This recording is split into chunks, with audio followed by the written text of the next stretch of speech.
like to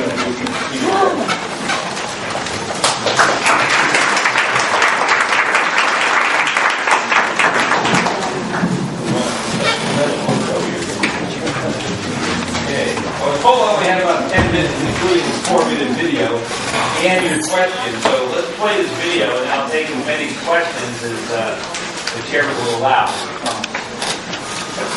An expert on the economy forecast the financial crisis of 2008.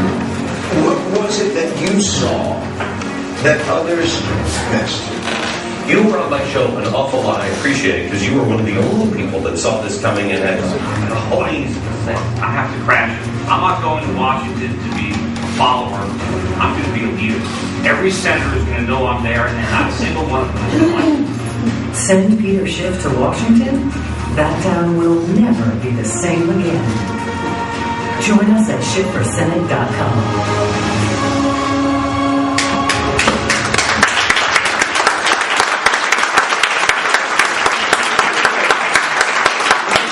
Questions you have on my campaign, on the issues, on my strategy to win, whatever you got.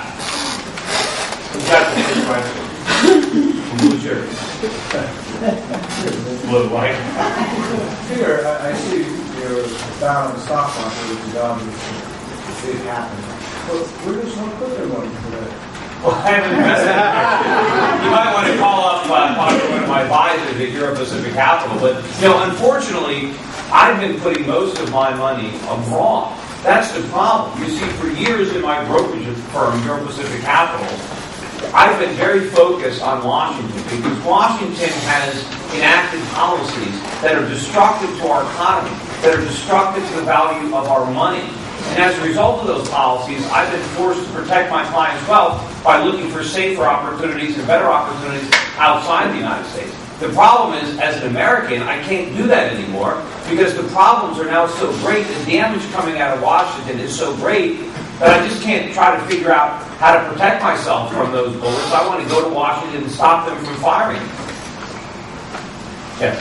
First of all, it would have been nice if the word Connecticut was in your spot. I don't think I heard it once. But I'm a pro-lifer, and I'd like to know that the one thing that could have stood in the way of nationalized health care was the Stupak Amendment. He checked it out, and so did some of the other Democrats. So abortion is an issue a lot of people are right, but was a very key issue to protecting this country recently. And unfortunately, some courageous people who should have been courageous fell through the crack. Didn't stand up at the right time. My question is, if we take over the Senate again, and if there's a chance to repeal, would you support the Stupak Amendment or language like that would include abortion in national health care plans? Not only am I against the government spending money on abortion, I'm against the government being involved in healthcare altogether. So of course I would be in favor of it. But the healthcare plan is completely unconstitutional as it is. It shouldn't have been passed. But my plan is very simple for stopping healthcare. I'm going to stop the spending, and I'm going to stop it dead in its tracks. And the way I'm going to do that is the first thing that I'm going to do in the United States Senate, one of the first bills that I'm going to be asked to vote on, is going to be a bill to increase the national debt ceiling. You see, we have a debt ceiling in this country. The problem is, every time we hit it, every politician votes to raise it. It doesn't matter if they want to campaign on a balanced budget, on cutting government spending. Whenever they actually have a chance to do something about it, they always raise the debt ceiling and fund all the spending. I want to put that to an end. I want to leave the filibuster in the United States Senate to make that a real ceiling. I'm not going to let that ceiling be raised. All I need is 40 other senators to stand with me. And if we can do that, if we can take away that charge card, the government can't spend any more money. They're spending about $3.5 trillion. They're collecting $2.5 trillion in taxes, or not even that much.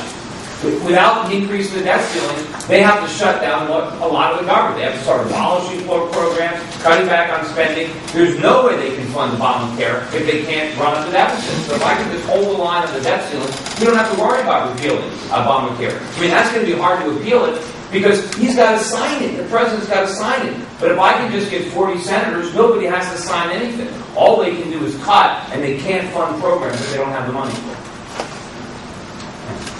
I'm a law and order kind of guy. Do you take a position on decriminalizing marijuana? Well, my position on marijuana is that it's not a federal issue. federal drug laws and federal laws on abortion. A lot of this comes from the courts ignoring the Constitution under the guise of interpreting it. There's a Commerce Clause that says the federal government can regulate interstate commerce, which basically means that they can prevent states from having tariffs against each other. But that has been corrupted, and now the government makes it illegal for someone in Connecticut to grow marijuana in their backyard and smoke it using a Commerce Clause. I mean, that's absolutely ridiculous. It should be up to the state of Connecticut. If the state of Connecticut wants to decriminalize marijuana, it should be up to the state of Connecticut. If they want to, keep it illegal, it's up to the state of Connecticut. The federal government should have no involvement in things that are outside of its constitutional control. The Constitution only gives very few and limited powers to the federal government. Unfortunately, the judges are not enforcing the Constitution. They're not keeping the federal government in check. Personally, my personal opinion, I think the drug laws do a lot more harm than good. I think they turn a criminal problem into a health problem into a criminal problem. I think that something like 90% of the crimes in this country, including in Connecticut, are committed by drug addicts who need money to buy illegal drugs that are so expensive that wouldn't be so expensive if they weren't illegal. And of course, because there's so much profits in the drug trade, you have all these pushers.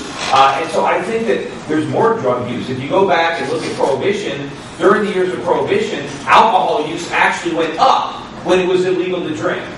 And there was this, the minute they made it illegal, it became something that was cool. People wanted to do it. There were more speakeasies during Prohibition than there were bars before Prohibition.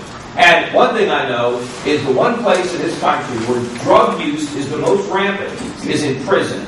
And if they can't control the drugs in prisons, where you have no constitutional rights at all, and you're locked up, how are they going to do it in a country where we're supposed to be free?